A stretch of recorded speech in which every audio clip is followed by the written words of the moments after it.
Hello guys, आज हम explain करने वाले हैं I am the faded villain मनुआ के चैप्टर 337 को। अगर आपने पिछला एपिसोड अभी तक नहीं देखा है तो उसका लिंक मैंने डिस्क्रिप्शन और कमेंट सेक्शन में दिया हुआ है, इसलिए पहले उसे जरूर चेक कर लीजिए। तो चलिए अब बिना देर किए शुरू करते हैं। उस फिनिक्स वाली लड़की का नाम गुयू था। उसके भीतर अमर फिनिक्स ब्लड लाइन मौजूद थी, लेकिन उसकी बड़ी बहन गुलियांजी एन के बाद उसकी अपनी ब्लड लाइन पावर का जागृत होना लगभग असंभव हो गया था। ये तब तक था जब तक वो डिवाइन रूइन में नहीं गिरी और उसे रहस्यमयी सीनियर से नहीं मिली। उसके पास असीम मैजिकल पावर थी। उसने न केवल उसे अनमोल ट्रेजर्स दिए और कल्चरेशन सिखाई, बल्कि उसे अपार ज्ञान भी प्रदान किया। हालांकि वो ना तो उसके मूल के बारे में जानती थी, ना ही उसका नाम जानती थी, और यहाँ तक कि उसका चेहरा भी साफ साफ नहीं देख पाती थी। उसे प्रशंसा भरी नजरों से देखते हुए वो अक्सर उसे मास्टर कहकर पुकारना चाहती थी, लेकिन किसी कारणवश वो कभी इसके लिए राजी नहीं हुआ। इसके बाद कल्चरेशन के लंबे वर्षों के दौरान भले ही ट्रेनिंग बेहद कठिन और कष्टदायक थी, फिर भी उसका दिल अतुलनीय संतोष से भरा रहता था। एक दिन ट्रेनिंग के दौरान गुचैंग ने बड़ी आसानी से उसे उल्टा उठाकर हवा में लटका दिया। वो तुरंत शिकायत करने लगी कि आखिर वो एक लड़की है। गुचैंग ने शांत स्वर में जवाब दिया, क्या तुम्हारे दुश्मन इस बात की परवाह करेंगे कि तुम मेल हो या फीमेल? अगले दिन गुचिंग लिटिल मून गैजिंग बेहेमोथ को लेकर आया और उसे बताया कि आज से ये भी उसके साथ ट्रेनिंग करेगा। जाने से पहले उसने वैनकाई से कहा कि उसके साथ थोड़ा नरमी बरते। गुयत वो कुछ उलझन में पड़ गई और गुचशंग से बोली कि वो उसे बहुत ज्यादा कमजोर समझ रहा है। इतने लंबे समय तक उसके अधीन कल्टीवेशन करने के बाद भी क्या वो सचमुच उस क्रिएचर को हराने में सक्षम नहीं थी? लेकिन अगले ही पल वो कई मीटर दूर हवा में उछल गई और जाकर एक विशाल चट्टान से जोरदार टक्कर खाकर गिरी। समय बीतता गया। गुचैंग के साथ रहते रहते उसके मन में धीरे धीरे उसके लिए अलग तरह की भावनाएं जन्म लेने लगी। वह सोचने लगी कि अगर वे मास्टर और डिसाइपल नहीं बन सकते तो शायद कुछ और बन सकते हैं। एक दिन गुचिंग ने अचानक उससे पूछा कि वह अपनी छोटों का इलाज करने के लिए कपड़े क्यों उतार रही है। गुयू बस हल्का सा मुस्कुराई और बोली कि इस तरह उपचार का प्रभाव बेहतर होता है। फिर उसने सहज भाव से पूछा, वैसे सीनियर, क्या आपकी कोई पत्नी है? गुचांग के चेहरे पर जरा भी बदलाव नहीं आया। उसने उसे बताया कि उसे बच्चे पसंद नहीं है। फिर उसने उसे कल्चरेशन पर ध्यान केंद्रित करने को कहा और याद दिलाया कि इस दुनिया में स्ट्रेंथ ही सब कुछ है। अपनी कल्पनाओं को बेवजह मत दौड़ाओ। ये सुनते ही गुयू के चेहरे पर निराशा छा गई। उसे ऐसा महसूस हुआ मानो उसकी पूरी दुनिया ही बिखर गई हो। उसकी आशाएं धूप में जमी बर्फ की तरह नाजुक थी। गुचैन के केवल एक वाक्य ने उसकी सारी कल्पनाओं को पिघलाकर समाप्त कर दिया। समय बीतता गया। डिवाइन रूइन को घेरे रहने वाली इमोर्टल मिस्ट और अधिक घनी होती चली गई, जिससे लोगों के लिए इस स्थान को ढूंढना लगातार कठिन होता गया। धीरे धीरे ये स्थान एक ऐसी दूरस्थ किंवदंती बन गया जो वास्तव में अस्तित्व में थी। 1000 वर्ष बाद गुयू फिर से डिवाइन रूइन लौटी और चुपचाप उस विशाल एपोच ट्री के नीचे पहुंची जहां गुचेंग रहा करता था। अब तक वो पूरी तरह बदल चुकी थी। वो एक यंग वुमेन बन चुकी थी और उसकी सुंदरता पहले से भी अधिक मनमोहक हो गई थी। मुस्कुराते हुए उसने कहा, सीनियर यू एर अब बड़ी हो चुकी है। गुचैंग ने केवल एक नजर उस पर डाली और हल्की मुस्कान के साथ जवाब दिया, आखिरकार तुम क्वाजी एपर रियलम तक पहुंची गई। गुयू उसके थोड़ा और करीब आ गई। उसे वो बात याद आई जो उसने बहुत पहले उससे कही थी। फिर उसने पूछा, सीनियर, क्या आपको याद है कि यूएर ने उस समय आपसे क्या कहा था? हालांकि गुचैंग धीरे धीरे खड़ा हो गया और उससे कहा, अब तुम्हारे जाने का समय आ गया है। उसके शब्द सुनते ही गुयू पूरी तरह स्तब्ध रह गई। अविश्वास से उसकी ओर देखते हुए वो बुदबुदाई, क्या आपने सचमुच मुझे जाने के लिए कहा? वो तुरंत उसकी बात काटते हुए बोली कि वो यही रहना चाहती है। गुचैंग धीरे धीरे हवा में ऊपर उठ गया और शांत स्वर में कहा कि इस दुनिया में ऐसा कोई बोझ नहीं होता जो कभी खत्म ना हो। उसने उसे बताया कि उसका अपना रास्ता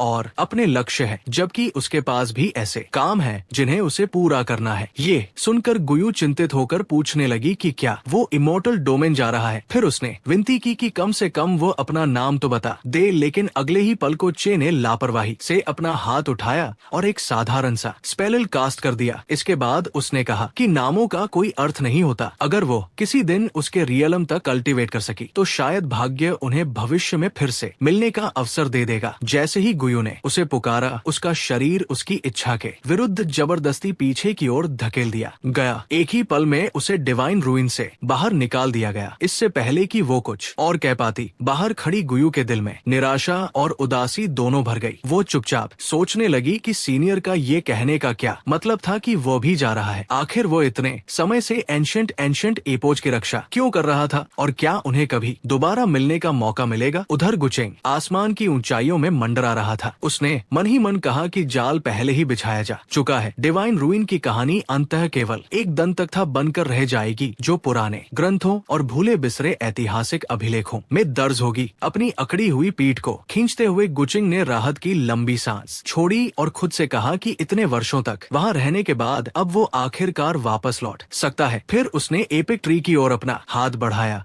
और कहा कि इस बड़े साथी को पीछे नहीं छोड़ा जा सकता, वरना आने वाली पीढ़ियां पूरी तरह अराजकता में फंस जाएंगी। और उसे डर था कि कर्म के बैकलैश से वह सचमुच राख में बदल सकता है। अगले ही पल गुचेचिंग समय की नदी के भीतर यात्रा कर रहा था, जबकि कर्म का बैकलैश बेहद भयानक शक्ति के साथ उसकी ओर उमड़ पड़ा। उसने मन ही मन सोचा कि ये प्रतिक्रिया उसकी उम्मीद से कहीं अधिक शक्तिशाली थी। ऐसा लग रहा था कि छोटी लड़की गुवेर ने भविष्य की पीढ़ियों की व्यवस्था में काफी बड़ा बदलाव कर दिया था। गुचिंग ने तुरंत सुरक्षा के लिए ग्रेट डॉट रिजर्वेस्ट निकाल लिया और उथल पुथल से भरी स्पेस टाइम रिवर को पार करने के लिए संघर्ष करने लगा। दबाव को सहते हुए उसने मन ही मन महसूस किया कि डेस्टिनी नथिंगनेस फिजिक के साथ समय की नदी को पार करना वास्तव में काफी सुरक्षित था। लेकिन फिर भी उसके दिल में थोड़ा अफसोस था। ये सचमुच दुर्भाग्य की बात थी कि उस समय उसके पास शिया रुयन को ढूंढने के लिए पर्याप्त समय नहीं था। गुचिंग अब इस यात्रा के अंतिम चरण के करीब पहुंच चुका था। पसीना उसकी आंखों में चुभ रहा था, जबकि उसके होठों के कोने से धीरे धीरे रक्त बह रहा था। उसके सिर के ऊपर ग्रेट डायो ट्रेजर वेस्ट सुरक्षात्मक रूप से मंडरा रहा था, लेकिन उसकी चमक लगातार मंद पड़ती जा रही थी क्योंकि आसपास के वॉइड में दरारें फैलती जा रही थी। उसने चुपचाप प्रार्थना की कि ये बस थोड़ी देर और टेक जाए। अगर ये अभी टूट गया तो समय की नदी उसे पूरी तरह चीर कर रख देगी। फिर अगले ही क्षण गोचिंग आखिरकार उस भयंकर कार में बैकलैश से निकल गया और सफलतापूर्वक वर्तमान युग में लौट आया। वो अचानक रुक गया, लेकिन उसके ऊपर मंडरा रहा ट्रेजर विश सीधे उसके सिर के पीछे आकर टकरा गया। भारी सांस लेते हुए उसने उस जगह को रगड़ा और मन ही मन बुदबुदाया कि ये पूरा अनुभव कुछ ज्यादा ही रोमांचक रहा था। जीवे डाउ डोमेन के भीतर गुचिंग डिवाइन बोट ऑफ फॉर्च्यून के ऊपर खड़ा था, जो उसे यहुआ इमोर्टल डायनेस्टी नामक स्थान की ओर लेकर जा रही थी। अपने सामने फैली दुनिया को देखते हुए उसने सोचा कि वो आखिरकार वर्तमान में लौट आया था। हालांकि बदलाव काफी बड़े थे। पुरानी जीवेई इंपीरियल डायनेस्टी पूरी तरह गायब हो चुकी थी और उसकी जगह अब युवा इमोर्टल डायनेस्टी अस्तित्व में थी। गुचिंग ने मन ही मन कहा कि उसने वास्तव में उसे निराश नहीं किया। वो सक्सेसफुली एपर रियलम तक पहुंच गई थी और अपनी स्वयं की इमोर्टल डायनेस्टी स्थापित कर चुकी थी। और डिवाइन रू से जुड़े ऐतिहासिक रिकॉर्ड भी निश्चित रूप से अभी तक मौजूद होने चाहिए थे। इस बात की पुष्टि स्वयं करने का निर्णय लेते हुए उसके शरीर से हल्की बैंगनी धुंध डिवाइन सेंस की तरह नीचे फैलने लगी और पूरे शहर को ढक लिया। जल्द ही उसने एक वृद्ध ग्राहक और भोजन की दुकान के मालिक के बीच हो रही बातचीत सुन ली। बूढ़े व्यक्ति ने कहा कि उनकी युवा इमोर्टल डायनेस्टी इतने वर्षों से शांति का आनंद ले रही है और इसका पूरा श्रेय फिनिक्स फेदर एप्रेस को जाता है। दुकानदार ने सहमति में सिर हिलाया और कहा कि अगर फिनिक्स फेर एपर्स ना होती तो उनके जैसे साधारण लोग कभी इतनी समृद्ध जिंदगी नहीं जी पाते। फिर बूढ़े व्यक्ति ने अफसोस भरी सांस ली और कहा कि ये वास्तव में दुर्भाग्यपूर्ण है। काश एपरस कुछ लाख वर्ष और जीवित रह पाती तो यहोवा इमोर्टल डायनेस्टी निश्चित रूप से और भी अधिक समृद्ध हो जाती। दुकानदार ने सावधानी से चारों ओर देखा और फिर धीमी आवाज में आप भरते हुए कहा कि इसमें कोई कुछ नहीं कर सकता। उसने जो सुना था उसके अनुसार एम्प्रेस ने डाउ इसलिए प्राप्त किया था क्योंकि उन्हें डिवाइन रूइन के भीतर मौजूद उस सर्वोच्च अस्तित्व का व्यक्तिगत मार्गदर्शन प्राप्त हुआ था। उसने आगे कहा कि उसके बाद डिवाइन रूइन फिर कभी किसी को नहीं मिला। गुचैंग धीरे धीरे स्पेस की परतों के बीच मौजूद वॉइड में विलीन हो गया और मन ही मन बोला कि ये बहुत अच्छा है। सब कुछ ठीक वैसा ही हो रहा था जैसा उसने योजना बनाई थी। अगले ही पल गुचिंग एक झटके में डिवाइन रूइन के प्रवेश द्वार पर पहुंच गया। जब वो उस रूइन के करीब पहुंचा जिसे उसने स्वयं बनाया था, उसकी नजर उस ट्रेजर स्वर्ड पर पड़ी जो उसने कभी यूअर को दी थी और जो अब भी प्रवेश द्वार पर खड़ी थी। गुचिंग ने धीरे से खुद से कहा कि ऐसा लगता है कि दाव प्राप्त करने के बाद वो कई बार यहाँ वापस आई थी, लेकिन उसने चाहे जितनी भी कोशिश की हो वो फिर कभी डिवाइन रेन के भीतर प्रवेश नहीं कर पाई। आगे बढ़ते हुए उसने उस प्राचीन स्वॉर्ड को पकड़ लिया। ऐसा करते हुए उसने मन ही मन सोचा, जबकि वो आखिर खुद को इतनी पीड़ा क्यों देती रही। गुचिंग की आंखें शांत और उदासीन बनी रही, जबकि उसने सोचा कि अब समय आ गया है कि एपिक ट्री एक बार फिर दुनिया में अवतरित हो। अगले ही क्षण विशाल एपोज ट्री भयंकर गर्जना के साथ साथ धरती से बाहर निकलने लगा। जब वो विशाल वृक्ष आकाश की ओर उठने लगा, उसकी अनोखी सुगंध पूरे स्वर्गों में फैल गई और ब्रह्मांड के हर कोने तक पहुंच गई। उधर पूरे ब्रह्मांड में फैले विभिन्न विभिन्न पावर हाउसेस ने तुरंत उस सुगंध को महसूस कर लिया। जैसे ही उन्होंने उसे महसूस किया, उनमें से कई लोग सोचने लगे कि क्या ये ओरा किसी सर्वोच्च अस्तित्व के जन्म का संकेत था। दूसरी ओर एक भव्य महल के भीतर एक महिला साम्राज्य अपने एक सेवक के साथ समय बिता रही थी कि अचानक उसे दूर से कुछ महसूस हुआ। वो तुरंत सीधी बैठ गई और उसके चेहरे पर गहरा सदमा छा गया। उसकी प्रतिक्रिया देखकर सेवक घबरा गया और पूछा, मेरी रानी क्या हुआ? रानी ने तुरंत उसे चुप रहने के लिए डांट दिया। लगभग उसी समय कई क्वसी एपर्स आकाश को चीरते हुए वहां पहुंचे और डिवाइन रूइन से कुछ मीटर दूर हवा में रुक गए। ब्लैक रो पहने एक वृद्ध ने कहा कि ये स्थान शायद वही पौराणिक डिवाइन रूइन है जिसका उल्लेख प्राचीन अभिलेखों में मिलता रहा है। उसके बगल में खड़े भूरे वस्त्रधारी वृद्ध ने सिर हिलाया और सुझाव दिया कि उन्हें अंदर जाकर देखना चाहिए कि आखिर हो क्या रहा है। इस बीच गुचैंग अपने सामने चमक रहे सुनहरे एराडो फ्रूट को देख रहा था। उसने मन ही मन कहा कि ये वास्तव में एराडो फ्रूट कहलाने योग्य था। पूरा का पूरा एपिक इसके पोषण के रूप में इस्तेमाल होता था, जिससे ये डॉ रेजोनेंस और डिवाइन मैकेनिज्म को संचित करता था। यही कारण था कि ये स्वर्ग और पृथ्वी के नियमों में मौजूद दोषों को ठीक करने के लिए सर्वोत्तम था। जिस क्षण एराडाओ फ्रूट पूरी तरह परिपक्व होगा, उसी क्षण इमोर्टल गेट प्रकट होगा। ये वास्तव में ऐसा प्रलोभन था जिसका कोई विरोध नहीं कर सकता था। चारे के रूप में इससे बेहतर कुछ नहीं हो सकता था। ग्रेट डॉ treasure west and true realm in the palm को निकालते हुए गोचांग ने शांत भाव से कहा कि समय आने पर कोई भी भाग नहीं पाएगा। एब्सोल्यूटन ओरिजिन एसेंस जाल का काम करेगा, जबकि true realm in the palm मछली पकड़ने वाले जाल की तरह काम करेगा। लेकिन तभी उसकी डिवाइन सेंस ने उन लोगों को महसूस किया जो डिवाइन रूइन में जबरन प्रवेश करने की कोशिश कर रहे थे। उनकी दिशा में नजर डालते हुए उसने ठंडे स्वर में कहा कि चींटियों का एक झुंड भी उसके मामलों में दखल देने की हिम्मत कर रहा है। उसी समय क्वीन ऑफ हवान पागलों की तरह उस सफेद धुंध को वो अपने भीतर समाहित करने की कोशिश कर रही थी। चिढ़े हुए भाव से उसने शिकायत की कि चाहे वो कितना भी अब्सॉर्ब करे, वो सफेद धुंध पूरी तरह समाप्ति नहीं होती। उसके बगल में खड़े बिना कपड़ों वाले पुरुष कल्टीवेटर ने अधीरता से कहा कि समय बर्बाद करने का कोई मतलब नहीं है। उन्हें सीधे अंदर घुसकर रास्ता साफ कर लेना चाहिए। लेकिन अगले ही पल अदृश्य जंजीरें अचानक आकाश से उतरी और सीधे क्वीन ऑन ऑफ हवान के शरीर को भेद गई। आसपास मौजूद कल्टीवेटर ने केवल इतना देखा कि वो अचानक बादलों से नीचे गिर पड़ी। वह पुरुष तुरंत चिल्लाया और क्वीन ऑन ऑफ हवान को पुकारते हुए पूछा कि आखिर अभी हुआ क्या था। लेकिन किसी के प्रतिक्रिया देने से पहले ही एक और कल्टीवेटर उन्हीं अदृश्य जंजीरों से भेद दिया गया। बाकी विशेषज्ञों के चेहरे तुरंत बदल गए। भीड़ में दहशत फैल गई और सभी लोग अलग अलग दिशाओं में भागने लगे, पीछे हटने का नेतृत्व कर रहे कल्टीवेटर ने चिल्लाकर कहा कि ये शक्ति उनकी क्षमता से कहीं परे है। अगले ही पल गुचिंग उस दुनिया को पूरी तरह छोड़कर स्वयं ब्रह्मांड के ऊपर प्रकट हो गया। असीम वॉइड के भीतर मंडराते हुए उसने ट्रू रेलम इन द पाम को बाहर निकाला। उसे देखते हुए उसने सोचा कि यदि वो ट्रू रेलम इन द पाम का उपयोग करके स्वर्ग और पृथ्वी के इस ब्रह्मांड को रिफाइन करना चाहता है, तो सबसे पहले उसे यहाँ शासन कर रही हेवनली डॉविल को समाप्त करना होगा। केवल तभी वह पूरे ब्रह्मांड को पम डिवाइन किंगडम के भीतर पूरी तरह स्मेल कर पाएगा। उस समय चाहे कोई रेमेट इमोर्टल ही क्यों ना आ जाए, उसे भी भयानक सेपरेशन का सामना करना पड़ेगा। लेकिन इससे पहले कि वो आगे बढ़ता, हेवनली डॉविल अचानक प्रकट हो गई। एक विशाल और भयावह उपस्थिति गुचीन के ऊपर छा गई और घोषणा की जो भी स्वर्ग का विरोध करेगा उसे बिना किसी दया के नष्ट कर दिया जाएगा। ये सुनकर गुचिंग तुरंत मुड़ा और उसके चेहरे पर मुस्कान फैल गई। उसने सहज भाव से कहा कि केवल अपनी वर्तमान शक्ति के सहारे हेवनली डॉ को खत्म करने में अभी भी काफी समय लगेगा। फिर उसने हाथ हिलाया और ancient heavenly venerate of reincarnation को बुला लिया,